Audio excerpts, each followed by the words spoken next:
Welcome back to Your Average Witch, where every other Tuesday we talk about witch life, witch stories, and sometimes a little witchcraft.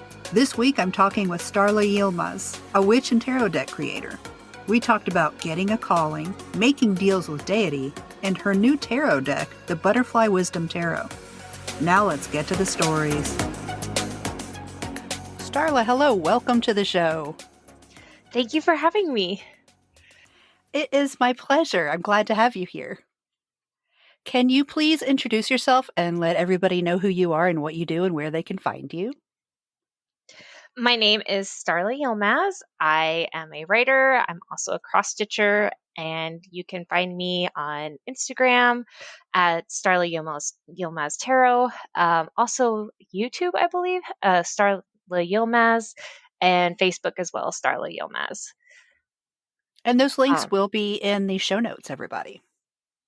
So yeah, what I did was my level of crazy is that I designed and cross-stitched a tarot deck.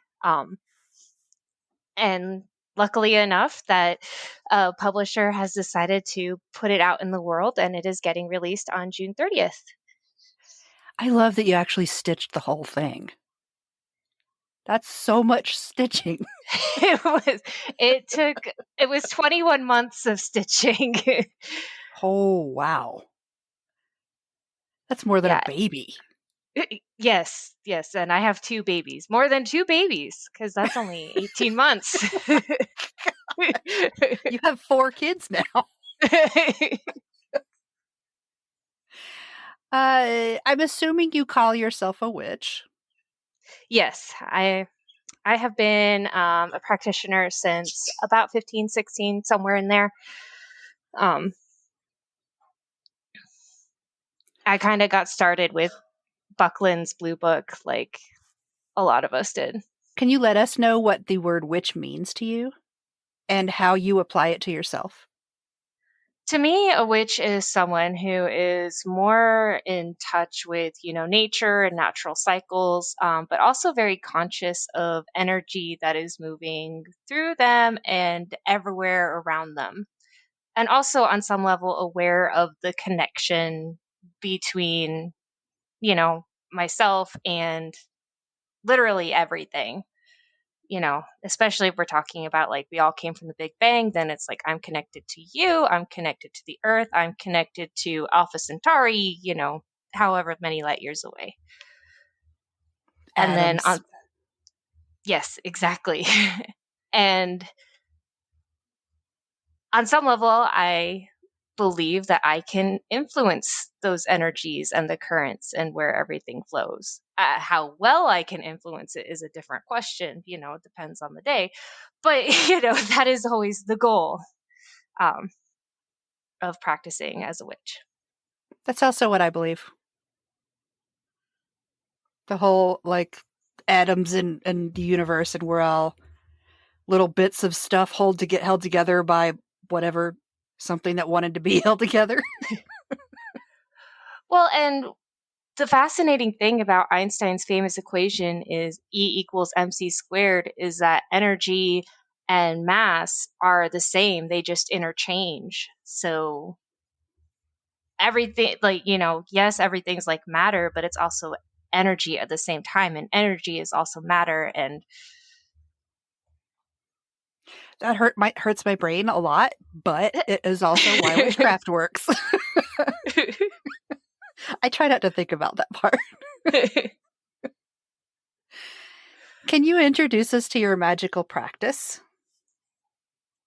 So right now it's a lot of candle witchcraft. I've also, and kind of to go with that is sigil witchery, carving the sigils onto candles and stuff. I'm a mom to an 8-year-old and a 6-year-old boys. So I don't really have time for the full high magic circle casting, ritual that I enjoyed when I was younger and first starting out. So now it's more, it's like, okay, let me just light a candle real quick and go about my day. And a little bit of kitchen magic too. It's like I do like to, when I'm making food for my family, I do like to put that energy of, it's like give the, health and, happiness and all that sort of stuff. If we have to do it anyway, we might as well throw it in there. Exactly. Like I'm already standing over the stove. What would you say is the biggest motivator in your practice, and then contrast it to your biggest struggle? So I think my biggest struggle is, like trying to balance all of the things, especially as a mom. Like I love my children, and I would not trade them for anything. But it does make it difficult to schedule things. You always have to be ready to be interrupted, and no matter what you're doing. Um, and then my biggest motivator is to kind of like, well, partially it's also my family, right? It's like I want to give them the best kind of life that I possibly can. Um, but also wanting to stay in touch with what my life's purpose is and feeling very called on this path that I'm on, even if I don't necessarily understand why. But I think knowing that I have to follow that call is part of that big motivation for continuing to pursue and study the craft. What is your big call? To write and cross stitch. Crazy. Hello, what do you think I'm here for? I should have guessed.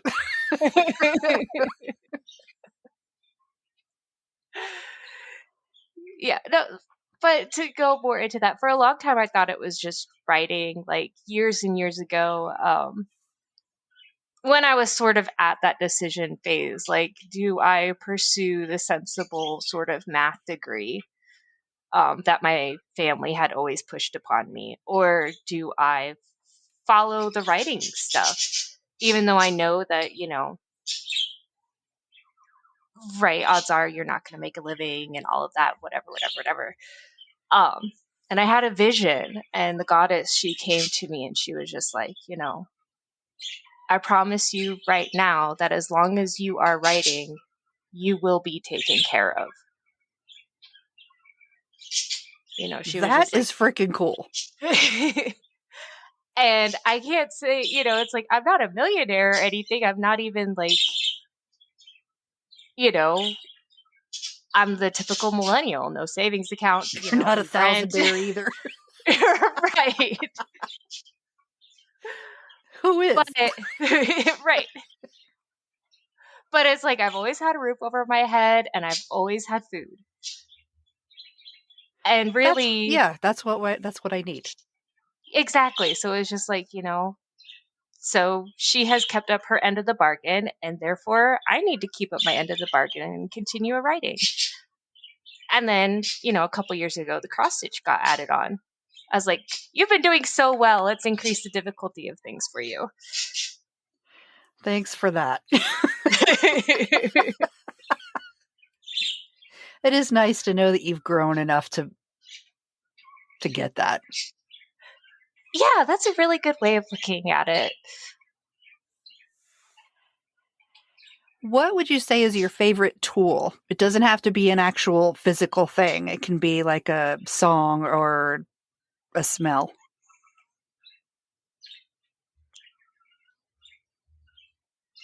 So I guess can I say 3? Yes.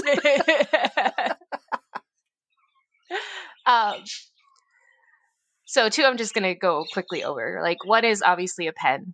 I don't think I need to explain too much more about that one. They write, everyone.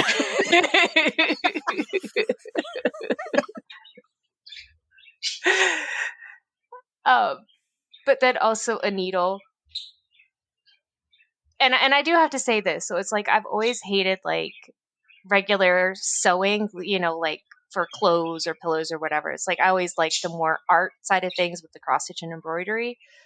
But being able to sew has been the most practical thing. Like I have hand sewn linen bags for all my magical tools to keep them in when they're not using and stuff like that.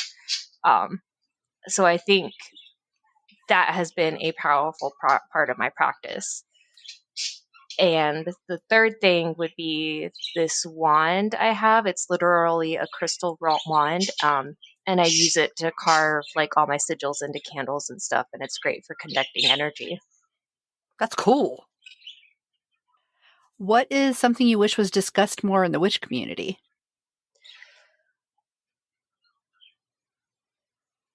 So in recent years, this has been getting more and more attention, but I think, the issues of cultural appropriation, especially issues with sage usage and that kind of thing.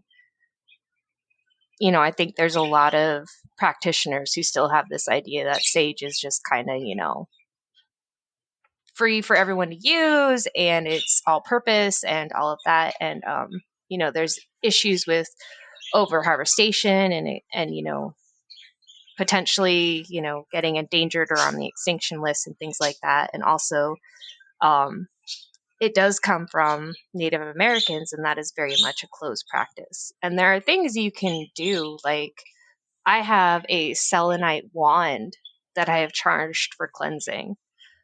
And so I don't even have to burn incense anymore. Like anytime I need to cleanse something, I literally just like wave the wand over or tap it, and the selenite takes care of it. So it's also saving me money because I'm not constantly having to buy sage.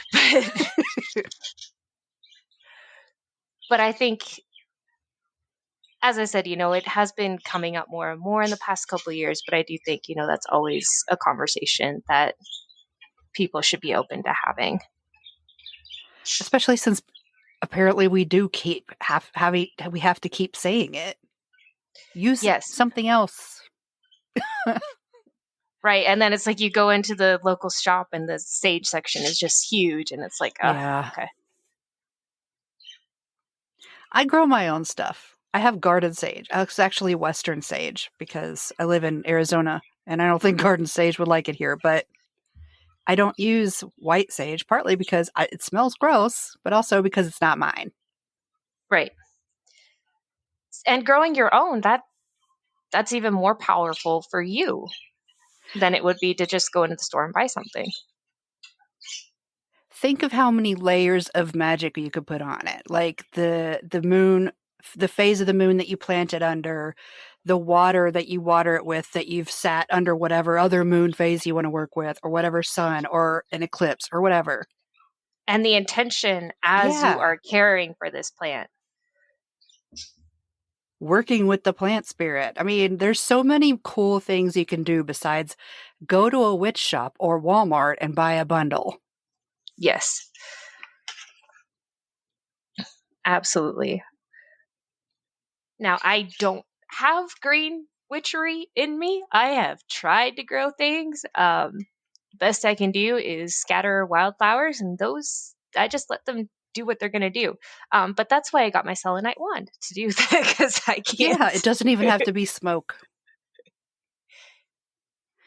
Let's not pretend that I am good at gardening, because this is stuff that grows here. If it did not, then it would die. It's taken me about 4 years to get mint to stay alive. And people who do know about gardening know that's an accomplishment. Yes.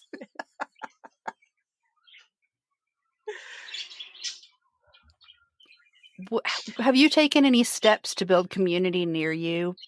Because, and I ask this because the world is terrifying right now if you're in the U.S.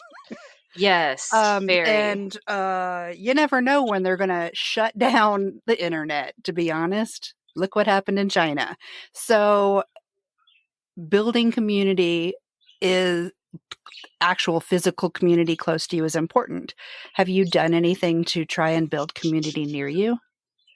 So I am very fortunate in that there is a Universalist Unitarian church near me, and they have a CUUPS group. So if you don't know what CUUPS is, it's the Covenant of Universal Unitarian Pagans.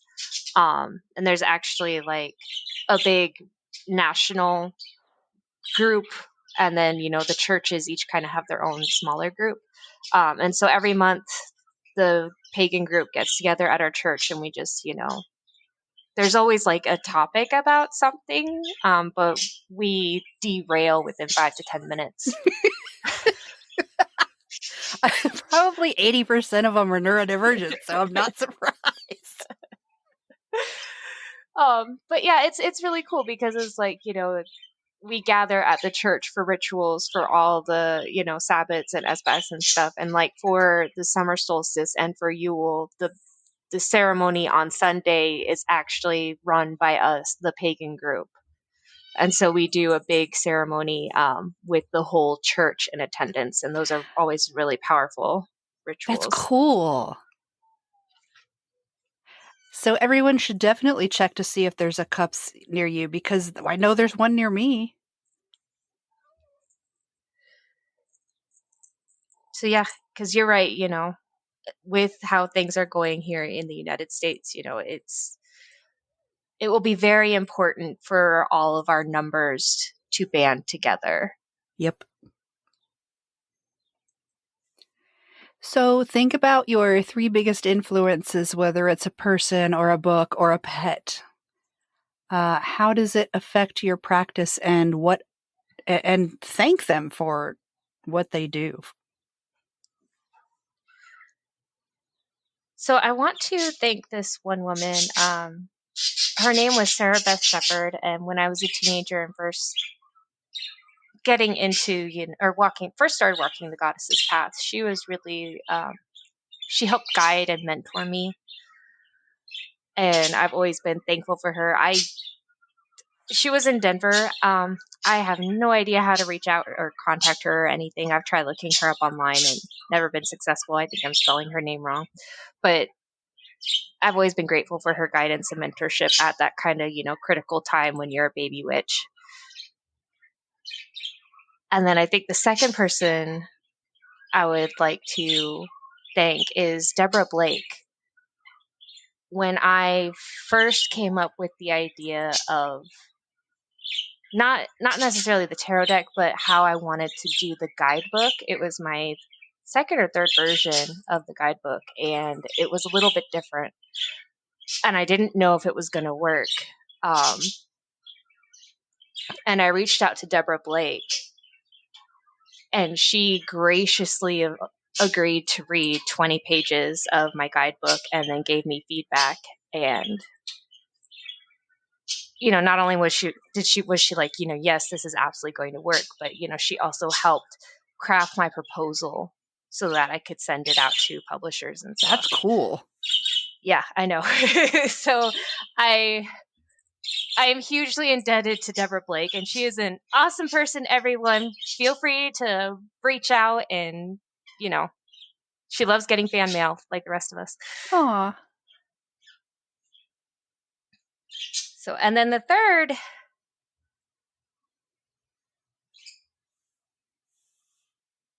I know Buckland would like his blue book was what got me into it, but Scott Cunningham's Guide for the Solitary Practitioner, that really shaped my early development. Because I'm like a hermit. I like to be on my own, doing my own thing. And it was kind of like, that book was really the first one I read where it was like, it is okay to be on your own. I love how it always warms my heart when people thank him.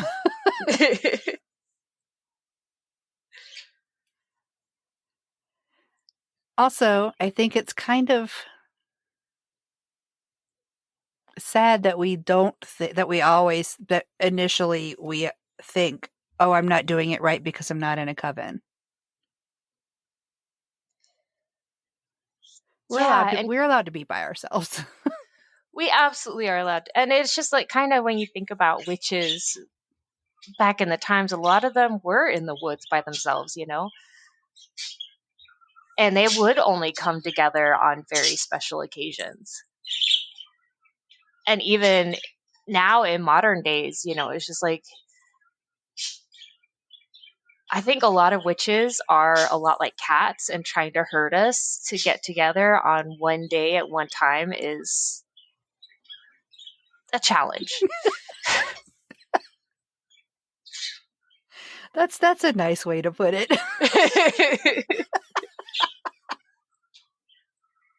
So yeah, but I think no matter what kind of practitioner you are, how wonderful and regularly your coven meets, I think every witch on some level is doing some solitary work. I think you kind of have to.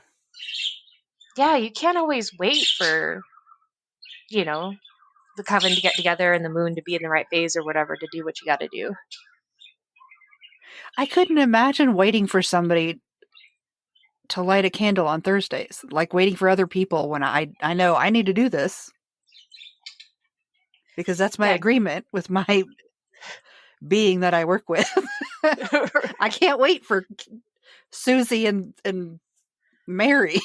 And it's like, oh, I'm so sorry that you're in the ER right now, but I can't do a healing ritual because we're not meeting until. I didn't even think of that, but yeah. Can I get back to you on Tuesday? Let me run it by the other 8 people real quick. Make sure they're.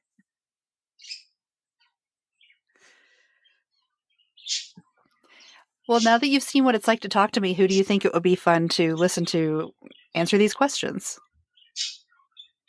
I mean, I think if you could get Deborah Blake, that would be amazing. I'm sure you think that too, though.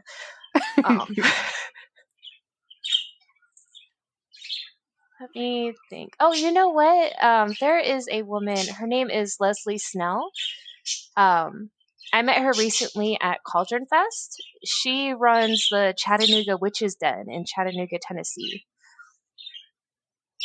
Cool. Is there anything else you wanted to bring up? Anything I didn't ask? Anything you wanted to ask me, or anything interesting happening with you? Well, as I've mentioned before, my tarot deck, the Butterfly Wisdom Tarot, is coming out June 28th. So I did design and cross stitch the whole thing, and each card features a real butterfly. And kind of a fun trick for most of the butterflies, if you get one of those insect identifier things on your app, an app on your phone, it will correctly identify the butterflies. So that's That is a lot cool. of fun. But the other thing I didn't really talk about is the guidebook is a little bit different. Instead of doing just the regular, it's like this card means this and this color is associated with this in the history, What I did is each card has a little micro short story that kind of, explores the theme and meaning of the card. And I did that because stories are vehicles for learning, and I always just had an awful time trying to remember all the 78 meanings. But it's much easier to remember stories. So I was just like, okay, well, if I have a hard time remembering, then maybe other people have a hard time remembering, and maybe they'll connect with the stories more than just, the typical guidebook you usually see in a tarot deck. I love that idea. Stories and visuals combined together probably will help a lot. Yeah. There are like keywords listed and, questions to ask yourself as you think about the card or whatever, just to help those people who have a hard time with the stories. But hopefully, if I did my job right, everyone should be able to, get the meaning from the stories. Are there any spreads in the book? There are several spreads. I didn't do the Celtic cross because I feel like that has been done to death. I've done that once in my life when I was first thinking, hey, let me try tarot. And then it was so overwhelming, I stopped touching the tarot for like 4 years. Oh my goodness, no. Yeah, the Celtic cross never resonated with me. So I have 1 card spreads, 3 card spreads, and 4 card spreads in the guidebook. That's about my speed. More than 3, and I'm usually like, I don't know about this. It starts to get confusing. Yeah. I forget what I asked. What is your favorite card? And why? In general, or In your deck. in my deck? Specifically in my deck, it is the Judgment card. And that's because, right, there are butterflies with translucent wings, and there were a couple ideas that I had that I wasn't sure if they were going to work, and several of them popped up in the Judgment card. One of them was the butterflies with translucent wings. I was like, how would I make this effect happen? I was wondering how you would cross stitch that. And so what I did was, right, if you look at the cards, you know, most the only things that are like stitched them properly are the butterflies, and the rest of the design is done by, you know, black stitch, so it's like line work basically. And what I did was, on the translucent part of the wings, is I didn't do any stitching at all. So, and then you just have the back stitch of the veins going through it, and I thought it wound up looking really cool. So that was exciting because it was like, yes, that concept worked. And the other thing is that I also play the trumpet. And so the Judgment card is, right, that's the only one with a horn of some kind on it. And I was like, well, obviously I'm going to make this into a trumpet. But that was a challenge. It's just like, how do I do this with just cross stitch? Because you can't, right, there's no lines in cross stitch. So, or there's no curves in cross stitch, excuse me. There's lots of lines. And, you know, a trumpet is all just curved metal. And so that was one of those where I was just like, I think this will work. And then when I stitched it, I was like, it did actually work. Yay! And so it made me really happy, because it was just like, yes, all my concepts works for this card, which that wasn't always the case. And then also it has a little trumpet, which just makes my little trumpet player self happy. That's so cool. And sweet. I like that. But yeah, in most tarot decks, my favorite card is the Death card.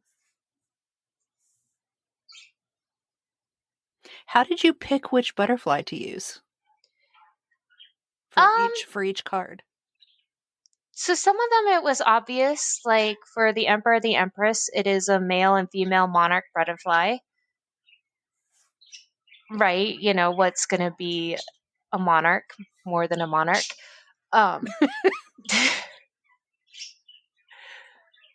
Some of them it was based purely just, you know, on color association.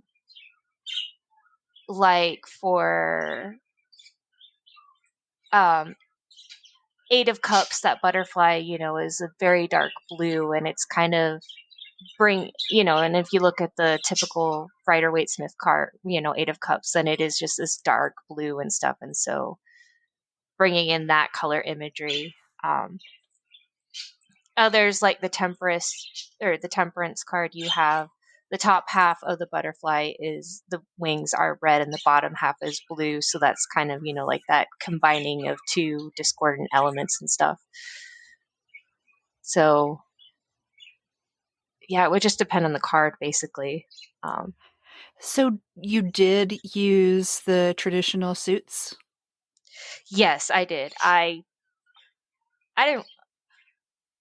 Designing and cross stitching was enough work. I needed to save myself some effort somewhere. I mean, yeah. But yeah. So instead of pentacles, I do say discs, just because there wasn't enough space to do pentacles on all of the cards. That makes sense. So some decisions were just practicality versus. I've been told that I'm a very practical person, and that makes great sense to me. Is there a specific place that you want people to get the deck? My preference would be, okay, on one level, it's like, I don't care, buy it wherever. But if I had my choice, I would say go into a local shop and, ask from them. So your local metaphysical shop or Barnes and Noble or what have you. Cool. I would push you more towards the local shops because, support local. But yeah. Back on that community thing. Exactly. Plus, while you're there, check to see what classes they're giving and then attend them and then make friends. And also, you need a crystal of some kind. Always. Or some incense. Whatever. Or chime candles. Or sometimes they have candy.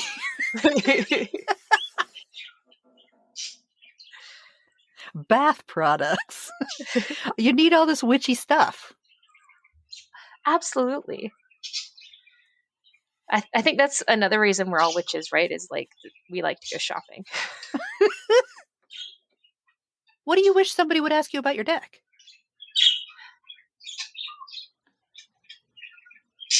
I guess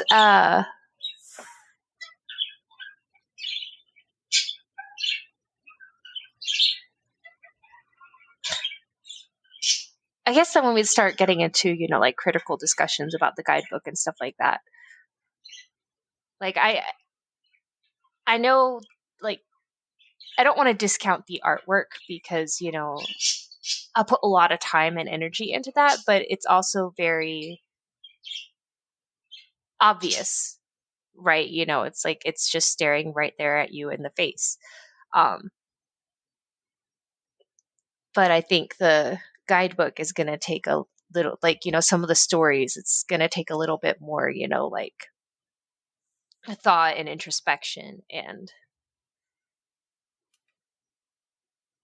so it's like I'm kind of hoping that people buy the deck for the artwork and then they start reading the stories and then it takes them to another level that they weren't even thinking about. Neat. So the last two things I ask of my guests are, thing number one, recommend something to the listeners. It doesn't have to be magical or witchy related at all. Just whatever thing you're into this week that you called somebody and said, hey, you really need to try blah, blah, blah. Tell me what that is. So I just finished reading a book of poetry, Winter Stars by Larry Levis. And if you ever have a chance to read anything, any poetry by Larry Levis, absolutely you need to do so. I love a good author rec. Thing number two is tell me a story, please. It can be a story from your life or your childhood, like one that gets told like at a family reunion and everybody says, I remember that time that blah, blah, blah, blah, blah. I love that kind of story. Or a story that you really loved from childhood.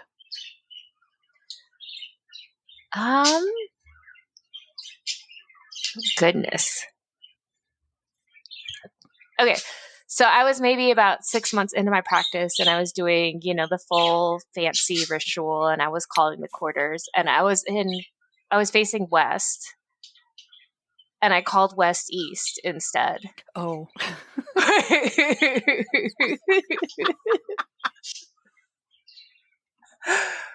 And it's like, of all the elements to piss off, it's like you think you don't want to piss off fire, but really fire will just burn you and then it's done.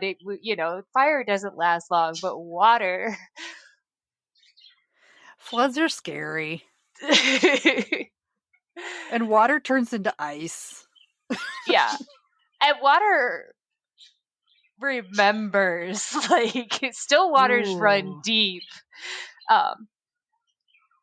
So yeah, it was a good, it took a lot of work to get, apologize.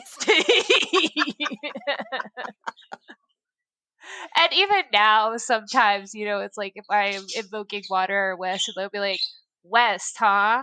Are you sure? And I'm like, I'm pretty sure. Yes. That was 20 years ago. I said I was sorry. Okay, I don't know how you practice exactly, but I'm going to ask you to craft a spell with me. Okay.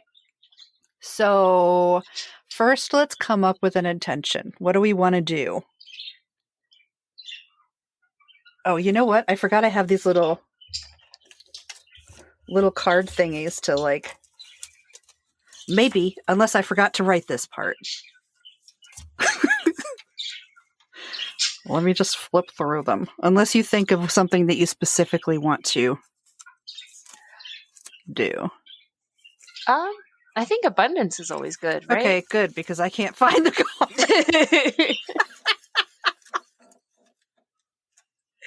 Okay, so if I was going to work with abundance, I would go outside and I am going to pick Brittlebush because that plant is batshit crazy and never stops growing and will never ever stop. And it grows in the desert like crazy and spreads everywhere. And that's what I want in my money. What would you bring? Cinnamon. Is this sort of how you do it? Just decide, hey, I need this to happen, and you wander around and pick stuff up? Yeah, so it's like I have a whole bunch of reference books, but it's like at this point, it's like I've kind of like I have my favorite things that I gravitate towards too. So, and it's like I have some essential oils that are I'm not exactly sure what they are, but it's like, there's this one essential oil that's the blend. It smells really good. And it's everything and then some. Ooh, that's a good name. Yeah, exactly. So it's like not only is it kind of like my generic thing, but specifically if I'm doing abundance, I'm like, yeah, I want everything and then some. So it's like I'll have that as like my oil, and then I do just kind of look in my kitchen cabinet and be like, aha, there's the rosemary, there's the cinnamon, there's the, and I love cinnamon. It just makes everything taste so yummy. It smells I wouldn't smell like cinnamon.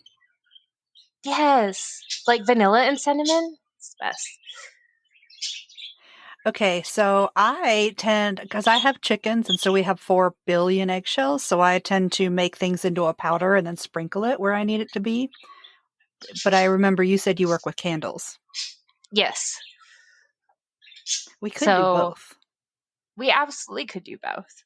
There's, and there's even, I have this one incense burner where there's a tea light at the bottom, and then has this like metal tray, and you can adjust the height of it. Like a toaster? I mean, not like a toaster oven, but like you can turn it into a toaster. I suppose you could, yes, use it to toast the herbs.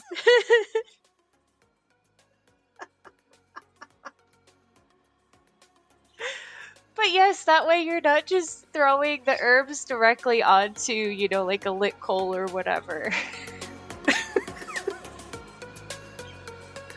Okay, we could totally do that. Okay. Cool. So I'm going to not put eggshells in it.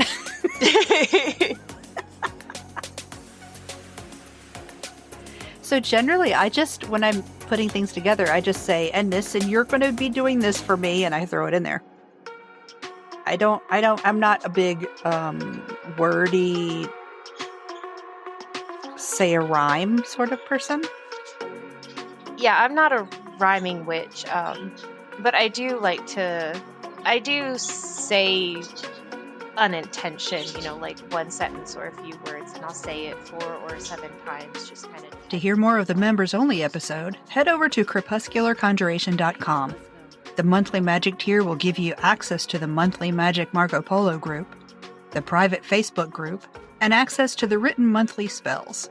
There's also Crepuscular Conjurations, giving you bonus podcast episodes, coloring pages, guided meditations, spellcrafting videos, printable downloads, and a lot more. The free Witchy Wonderment level will give you a little sample of everything I just mentioned. You can also visit my shop, Clever Kim's Curios, to get spell boxes one at a time or by monthly subscription, intentional handcrafted jewelry that I make especially for witches, and handmade altar tools. You can even listen to the full Your Average Witch podcast library, including show notes and transcripts. Check it out at crepuscularconjuration.com. Thanks for listening to this episode of Your Average Witch. You can find us all around the internet on Instagram at Your Average Witch Podcast, facebook.com/groups/hivehouse, at www.youraverageWitch.com, and at your favorite podcast service. If you'd like to recommend someone for the podcast, like to be on it yourself, or if you'd like to advertise on the podcast, send an email to youraverageWitchPodcast@gmail.com. Thanks for listening, and I'll see you next Tuesday.